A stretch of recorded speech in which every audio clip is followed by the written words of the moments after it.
What's up guys? Another day, another vlog na naman. So, ito na tayo sa ating pinagkakaabalahan. Hindi ko na pala nakuha ng camera yan nung pagsakay ni Madam kasi hindi ko na on yung camera ko. Kala ko naka-open siya pero patay pala. Kaya dito ko na nakuha ng pagbaba niya.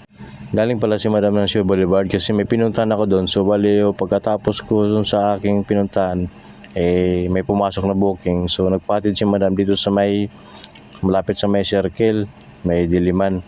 So ang naging pamasahe niya is nasa 140. Pagkatapos dyan may pumasok ulit na booking dito sa may loob ng UP campus. So yan si Madam, pinikap ko na, nakita ko na siya. So dito inabot ko na yung kanyang bit-bit dahil para hindi sa gabal sa pagmaneho. Tsaka inabot ko na rin yung helmet pa. Simula dito sa UP campus ay hatid ko nga pala to si Madam sa kanyang drop-off location sa may Pioneer malapit sa may Mandaluyong. Medyo natagalan nga pala ako nagkaroon ng panibagong booking kaya umikot ako dito, kaya dito ako nakakuha sa loob ng UP campus. So yan, lumarga na kami. Pagka ilang minuto nakarating kami sa aming destination kasi hindi naman traffic. So, ayan, nagbayad na siya. Bali, yung pamasahe ni Madam dito is 187. So, inabutan ako dito ng 200. Kaya, masaya na naman ako dahil may tip na naman ang ating pasahero. So, maraming salamat sa iyo, Madam. Shout out sa iyo. Malaking bagay ito sa katulad sa amin na namamasada. Kung may mga tip na kahit pa barya-barya. Nung walang pumapasok na booking, uwi na sana ako. Nung nandito ako sa may part ng Quezon City, dito sa may West Avenue, may pumasok na booking kaya i-accept ko na kasi maaga pa naman, nasa 9:30 pa lang ito ng umaga. Sayang yung pagkakataon kasi bihira naman umaraw sa mga panahon na ito, panayang ulan-ulan. May mga time kasi minsan na talagang hirap pasukan ng booking, wala masyadong customer, lalo pagka mga ganitong panahon. Paglipas nga pala dyan after 30 minutes, nakarating na kami sa aming destination dito sa may Shaw Boulevard. So ayan, hindi niya matanggal yung kanyang helmet, pinatanggal sa akin. So bali naging pamasahe nga pala niya dito is nasa 160. So bali bigyan ako dito ng 200, kaya masaya na naman ako dito dahil malaki yung tip na binigay sa akin sa mga oras na to. Pagkatapos nga pala dito, after 5 minutes na aking pagpapahinga ay may pumasok ulit na booking dito naman sa may Barangka, sa may Buni Avenue to. So yan, dahil nasa highway si Madam, madali ko siya nakita. Ito yung landmark niya sa may McDo. So pagkadating dito, sinakay ko na siya. So bali hatid nga pa dito si Madam sa may Taguig Tipas. Ayan, inabutan ko rin siya ng shower cup.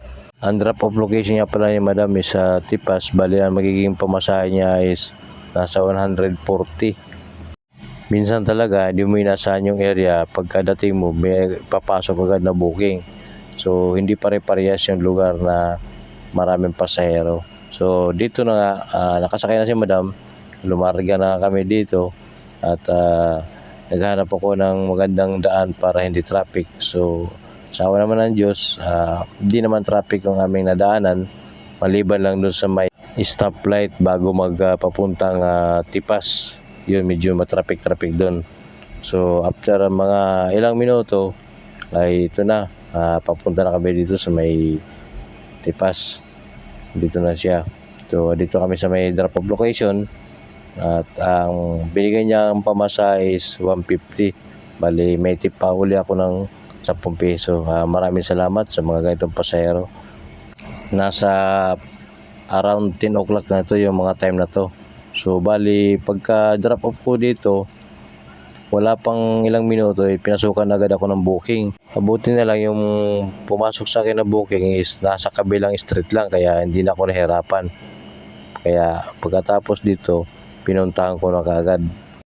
Shoutout nga pala sa mga katulad kong nag-extra income, mabuhay kayo. Lalo sa mga kasama kong driver na naghahanap din ng katulad itong income. Mag-iingat kayo lagi sa mga biyahe nyo. So ito na nga yung ating pasahero, lumapit na sa akin.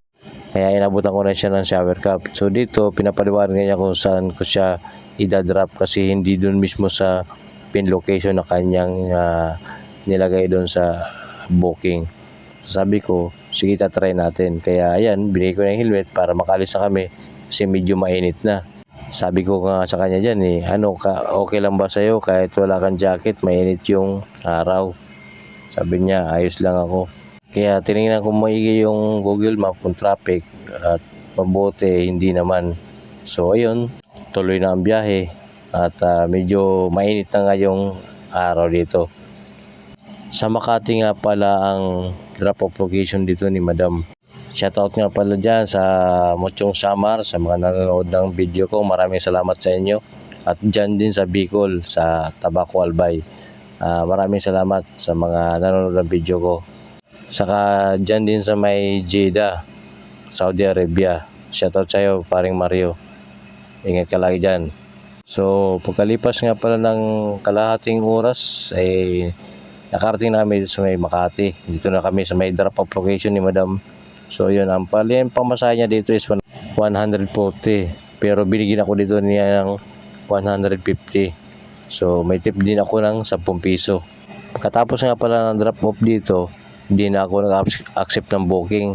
Bali, nag-decide na ako na umuwi kasi medyo tanghali na, nasa 11 o'clock na to ng tanghali. Medyo mainit na talaga yung sikat ng araw. Hindi naman tayo pwede magsagad sa biyahe dahil may pasok tayo mamayang gabi.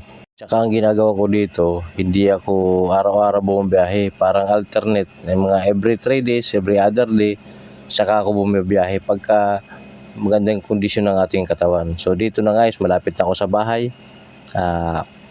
Nag-aabang na dito yung aking bunso. Ayan lang yung medyo nakakatanggal ang pagod pag mayroon mga ganitong sitwasyon. So ayan, tagpakarga pa nga dyan. Basta pag dumarating ako, ganyan lagi ang kanyang ginagawa. Sinasalubong ako. At ayan, gusto niya nga sumali sa vlog. Kaya kumakaway-kaway sa camera. Thank you for watching guys. See you in my next video. Maraming salamat. Have a nice day. Bye-bye.